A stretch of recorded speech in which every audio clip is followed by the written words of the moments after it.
괴물 미사일 앞에서 고개를 숙인 일본 안보 전문가 반응.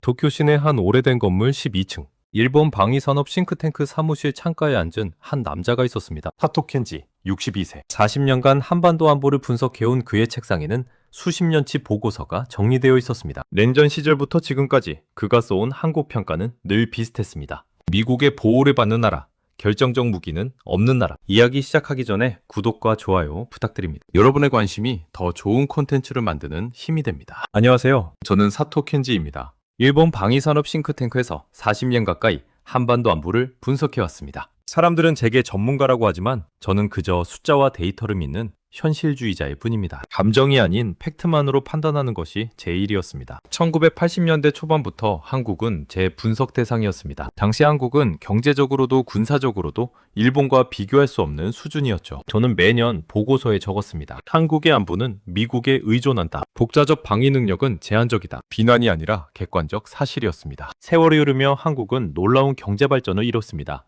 K-팝이 세계를 사로잡고 삼성과 현대가 글로벌 기업이 되었죠. 하지만 제 보고서 결론은 달라지지 않았습니다. 안보와 경제는 다른 영역이니까. 군사력은 수십 년의 기술 축적이 필요한 분야입니다. 특히 미사일 기술에서는 더욱 그랬습니다. 일본은 로켓 기술의 오랜 역사를 가졌고 한국은 미국의 미사일 지침에 묶여 있었습니다. 저는 생각했습니다. 한국은 기술 발전은 빠르지만 결정적인 전략무기 개발은 어려울 것이다. 제 서랍에는 40년간의 한반도 보고서가 연도별로 정리되어 있습니다. 펼쳐보면 한 가지 문장이 반복됩니다. 한국의 방위는 주한미군에 기반한다. 독자적 억제력은 제한적이다. 저는 이 평가가 정확하다고 믿었고 데이터도 뒷받침했습니다. 2021년 한국이 미국과의 미사일 지침을 완전히 해제했을 때도 저는 크게 주목하지 않았습니다. 제한이 풀렸다고 당장 뭐가 달라지겠는가? 한국은 여전히 저에게 보호가 필요한 나라였습니다. 다만 군사안보에서는 일본이 한 단계 위라고 생각했습니다. 하지만 한국은 조용히 그러나 확실하게 무언가를 준비하고 있었습니다. 그날도 평범한 아침이었습니다. 저는 매일 세계안보 브리핑 자료를 검토합니다. 미국 국방부 발표, 나토 보고서, 중국 군사 동향, 수십 페이지를 훑는 것이 40년간의 루틴이었죠. 그런데 한 문장이 제 눈길을 사로잡았습니다. 대한민국 현무5 미사일 실전 배치, 8톤급 탄도 탑재가는. 저는 커피 마시던 손을 멈췄습니다. 8톤? 처음엔 오타라고 생각했습니다. 일반 전술 미사일 탄두는 500kg에서 1톤 정도입니다. 전략 미사일도 2, 3톤이 일반적이죠. 그런데 8톤?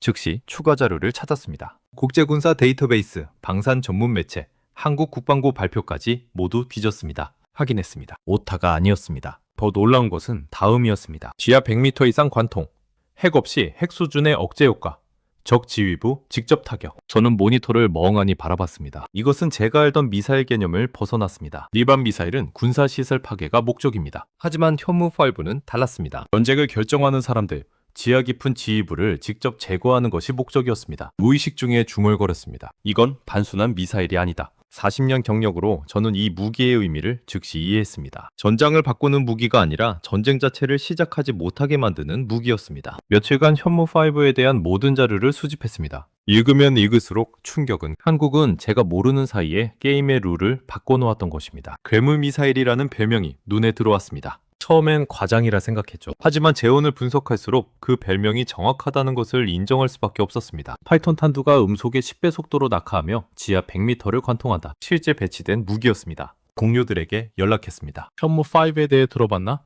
대부분은 간략한 보도만 접했을 뿐이었습니다. 증거회의를 소집했습니다. 우리가 한국의 전략무기를 과소평가했을 가능성이 있습니다. 회의실에서 자료를 펼치자 동료들도 침묵했습니다. 한 후배가 조심스럽게 물었습니다. 그렇다면 우리가 40년간 작성한 평가는? 저는 대답할 수 없었습니다. 그날 밤 집에 돌아와서도 현무5를 생각했습니다. 천박 도쿄 야경이 펼쳐졌지만 제 머릿속은 온통 그 미사일이었습니다. 현무5는 단순한 신무기가 아니었습니다. 한국 안보 전략의 패러다임 전환이었고 저에게는 지난 40년을 다시 돌아보게 만드는 계기였습니다. 전문가로서 저는 감정으로 판단하지 않습니다. 제가 믿는 것은 오직 숫자와 데이터뿐입니다. 그래서 현무5의 모든 공개 정보를 엑셀에 입력하고 분석했습니다. 그 숫자들은 거짓말하지 않았습니다. 먼저 탄도 중량 8톤, 미국의 MOP 대형 관통 폭탄이 13.6톤이지만 이건 P2 폭격기로 투하하는 폭탄입니다. 미사일로 8톤을 운반한다는 것은 완전히 다른 차원입니다. 러시아 이스칸데르가 700kg, 중국 DF-21이 600kg인 것을 생각하면 현무5는 그 10배가 넘는 파괴력입니다. 관통 능력 지하 100m 이상, 세계 주요국의 지휘 벙커는 대부분 지하 50에서 80m에 있습니다. 북한도 주요 지휘부가 지하 70에서 100m로 추정됩니다.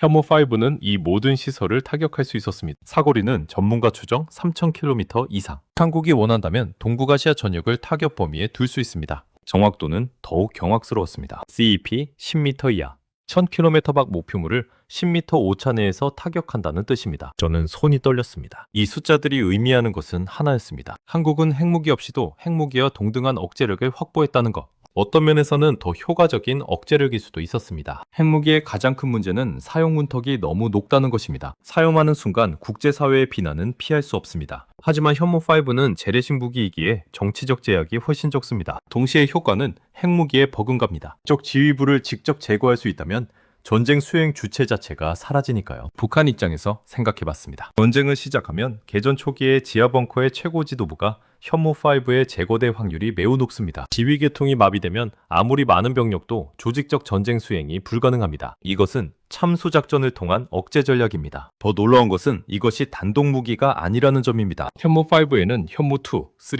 4와 천공 방공망이 연동되는 통합체계의 일부입니다. F-35 정찰, 이지스함 탐지, 인공위성 정보까지 결합되면 하나의 완전한 전략 시스템이 됩니다. 저는 한 가지 결론에 도달했습니다. 이것은 한국이 우연히 개발한 무기가 아니다. 수십 년의 계획과 투자, 명확한 전략적 비전의 결과물이다. 제가 한국을 미국 의존적이라 평가하는 동안 한국은 조용히 독자적 억제력을 구축했던 것입니다. 숫자는 거짓말하지 않습니다. 저는 처음으로 이런 생각을 했습니다. 한국은 전쟁을 억제하는 방법을 정확히 알고 있다. 일본은 특수한 위치에 있습니다.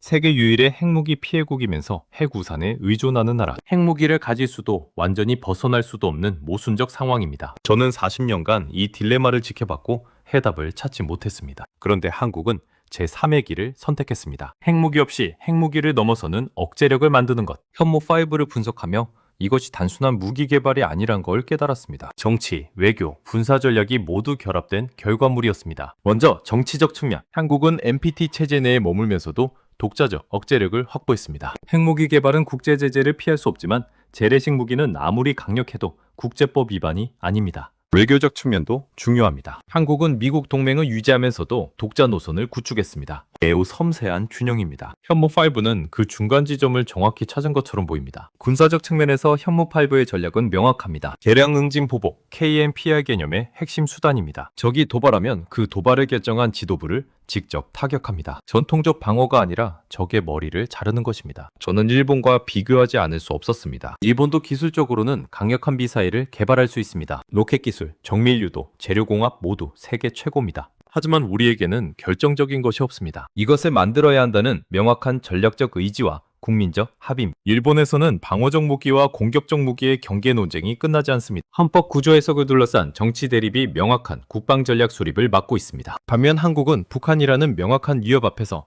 여야를 넘어선 합의를 이뤘습니다. 현무5가 보여주는 것은 무기 자체의 우수성만이 아닙니다. 한국 사회가 안보에 대해 얼마나 진지하게 고민하고 실질적 대안을 만들어냈는지를 보여줍니다. 핵 없이 어떻게 핵 억제력을 확보할 것인가?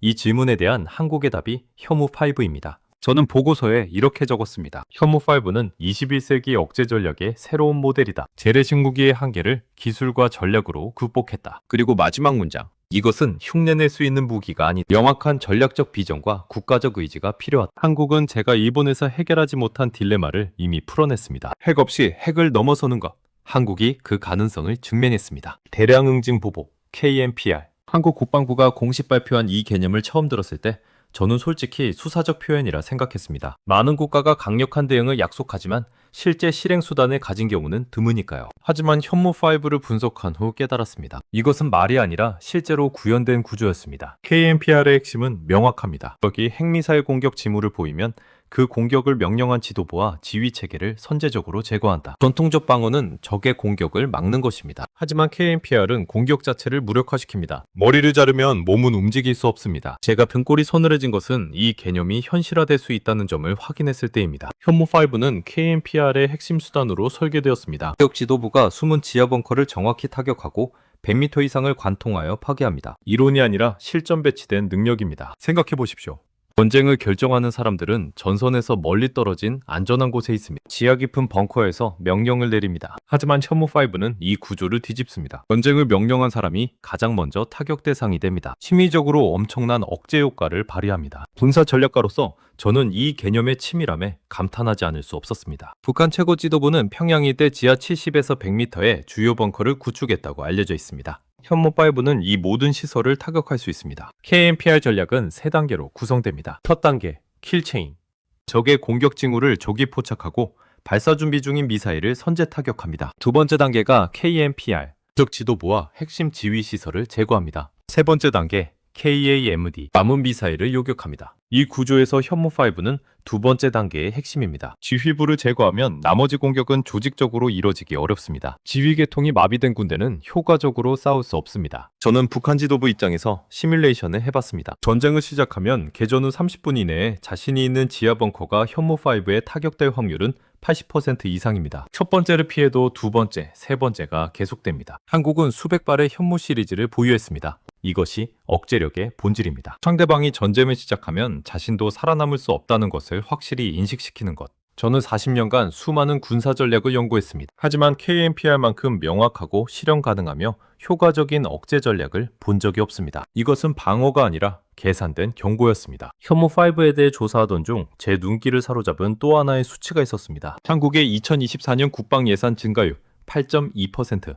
저는 이 숫자를 보며 잠시 멈췄습니다. 그리고 일본의 상황과 비교하지 않을 수 없었습니다. 일본에서 국방비 증가는 언제나 정치적 논쟁거리입니다. 1%에서 2%로 올리는 것조차 수년간의 논란을 거쳐야 합니다. 여당과 야당이 대립하고 평화주의자들이 반대하며 언론은 비판 기사를 쏟아냅니다. 결국 적당한 선에서 타협하고 실질적 전력 증가는 미뤄집니다. 그런데 한국은 달랐습니다. 국방 예산 8.2% 증액. 이것은 단순한 숫자가 아닙니다. 다른 모든 정책 예산을 재조정하고 국민들을 설득하고 여야 합의를 이끌어내야 가능한 결정입니다. 더욱 놀라운 것은 이것이 큰 논란 없이 통과되었다는 점입니다. 저는 한국 국회 회의록을 찾아봤습니다. 세부 배분에 대한 논쟁은 있었습니다. 하지만 국방력 강화가 필요하다는 대전제에는 여야가 합의했습니다. 보수도 진보도 안보의 중요성을 인정했습니다. 북한이라는 실존하는 위협 앞에서 국가안보는 정치적 입장을 넘어서는 문제였기 때문입니다. 현무의 개발과 배치도 마찬가지입니다. 이런 전략무기 개발에는 수조 원과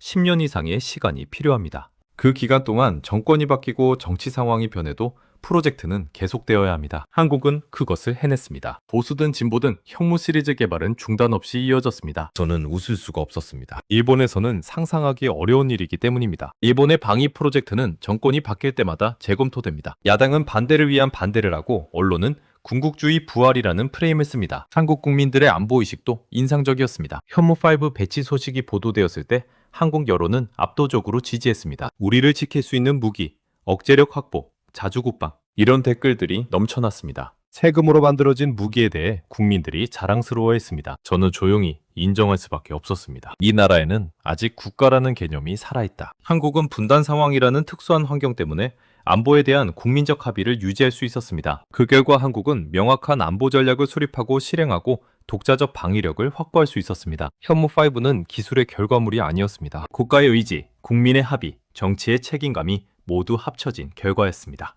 40년간 저는 매년 같은 형식의 보고서를 작성해왔습니다. 한반도 안보 정세 분석, 한국의 군사를 평가, 그리고 결론. 제 보고서의 결론은 늘 비슷했습니다. 한국의 안보는 미국과의 동맹에 근거하며 독자적 억제력은 제한적이다. 저는 이 결론이 정확하다고 믿었고 데이터도 뒷받침했습니다. 하지만 현무5를 알게 된 후 저는 이 문장을 더 이상 쓸 수 없다는 것을 깨달았습니다. 2025년 봄, 저는 새로운 한반도 안보 평가 보고서를 작성하기 시작했습니다. 이번에는 달라야 했습니다. 40년 경력의 전문가로서 현실을 인정하고 과거 평가를 수정할 용기가 필요했습니다. 쉽지 않았습니다. 제가 써온 모든 것을 부정하는 것처럼 느껴졌으니까. 하지만 전문가의 책무는 명확합니다. 사실을 사실대로 인정하는 것. 저는 키보드 앞에 앉아 새로운 결론을 작성하기 시작했습니다. 한국의 안보 전략은 근본적 변화를 겪었다. 현무5를 필두로 한 독자적 억제력 확보는 한국이 더 이상 보호받는 나라가 아니라 스스로를 지킬 수 있는 나라가 되었음을 의미한다. 문장을 쓰면서 저는 손이 떨렸습니다. 이것은 단순한 표현 수정이 아니었습니다. 패러다임의 전환이었습니다. 현무5는 재래식 무기이지만 그 전략적 효과는 핵무기에 준하다. 한국은 핵무기 없이 핵 억제력을 확보하는 새로운 모델을 제시했다. 저는 계속 타이핑했습니다. 현무5의 재원, KMPR 전략, 한국의 국방 예산 증가, 모든 것을 객관적으로 분석하고 기록했습니다. 그리고 마지막 문장에 도달했습니다. 제 손가락이 키보드 위에서 멈췄습니다. 이 문장을 쓰는 순간 제 40년 경력은 새로운 의미를 갖게 됩니다. 변화를 인정하고 수정할 수 있는 전문가로서의 40년이 되는 것입니다. 저는 깊게 숨을 들이쉬고 마지막 문장을 작성했습니다. 한국은 동맹에 의존하는 방어국가에서 독자적 억제력을 완성한 전략국가로 전환했다. 이제 한국은 동북아시아에서 주요 안보 행위자로 인정받아야 한다. 문장을 완성하고 저는 화면을 멍하니 바라봤습니다. 40년 만에 처음으로 이런 결론을 쓴 것입니다. 펜을 내려놓으며 저는 조용히 중얼거렸습니다. 우리가 잘못 봤다. 일본 안보 전문가 사회는 한국을 과소평가했습니다. 경제 발전의 속도는 인정했지만 군사 전략의 깊이는 보지 못했습니다. 현무5는 그 모든 오판을 바로잡는 명확한 증거였습니다. 제 인생의 마지막 보고서를 제출한 후 저는 한 가지 제안을 받았습니다. 일본 방송국에서 한반도 안보 정세에 대한 전문가 인터뷰를 하고 싶다는 것이었습니다. 저는 결심했습니다. 제가 깨달은 것을 더 많은 사람들과 나눠야 한다고. 촬영 당일 스튜디오에 들어섰습니다. 카메라 앞에 앉으니 긴장되었습니다. 하지만 동시에 명확해졌습니다. 제가 무엇을 말해야 하는지. 인터뷰가 시작되었고 진행자가 물었습니다. 사토 선생님, 한국의 현무5 미사일을 어떻게 평가하십니까? 저는 잠시 침묵한 후 천천히 입을 열었습니다. 현무5는 미사일이 아닙니다. 그것은 한국이 선택한 존엄의 방식입니다. 진행자가 놀란 표정을 지었습니다. 저는 계속했습니다. 40년간 저는 한국을 분석해왔습니다. 하지만 고백하자면 저는 한국을 제대로 보지 못했습니다. 저는 한국을 늘 보호가 필요한 나라로 생각했습니다. 그것은 오만이었습니다. 현무5를 분석하면서 저는 깨달았습니다. 한국은 조용히 그러나 확실하게 독자적 방위력을 구축했다는 것을. 8톤급 탄두, 지하 100m 관통. 이것은 우리는 스스로를 지킬 수 있다는 한국의 의지입니다. 게임의 룰이 바뀌었습니다. 한국은 독자적으로 전쟁을 억제할 수 있는 능력을 갖췄습니다. 이것은 한국이 더 이상 보호받는 존재가 아니라 균형자가 될 수 있음을 의미합니다. 일본은 겸허해져야 합니다. 한국의 성취를 인정하고 그들로부터 배워야 합니다. 한국은 핵무기 없이 억제력을 확보하는 방법을 보여줬습니다. 인터뷰의 마지막 질문이었습니다. 40년 경력의 마지막에 한국에 대해 한 말씀 해주신다면? 저는 카메라를 똑바로 바라보며 말했습니다. 한국은 더 이상 시험 대상이 아닙니다. 평가받을 나라가 아니라 동등한 파트너로 존중받아야 할 나라입니다. 현무5는 그것을 증명하는 명확한 증거입니다. 그리고 제 인생의 마지막 멘트를 덧붙였습니다. 이제 한국은 누구도 함부로 건드릴 수 없는 나라입니다. 그것은 위협이 아니라 현실입니다. 그리고 그 현실을 만든 것은 한국 국민들의 의지와 노력입니다. 저는 전문가로서 그리고 이웃나라의 관찰자로서 그것을 존중합니다. 촬영이 끝나고 스튜디오를 나서며 저는 홀가분한 기분을 느꼈습니다. 40년간의 무게를 내려놓은 것 같았습니다. 집으로 돌아오는 길 저는 서울 방향을 바라보며 생각했습니다. 현무5는 지금 이 순간에도 발사대 위에서 대기하고 있겠지. 한국을 위협하려는 누군가를 향해 명확한 메시지를 보내며 62세의 일본인 안보 전문가 사토 켄지는 이렇게 말합니다. 한국이여, 당신들은 해냈습니다. 이것이 제 40년 경력의 결론입니다. 시청해주셔서 감사합니다. 다음 영상에서 더 유익한 내용으로 찾아뵙겠습니다.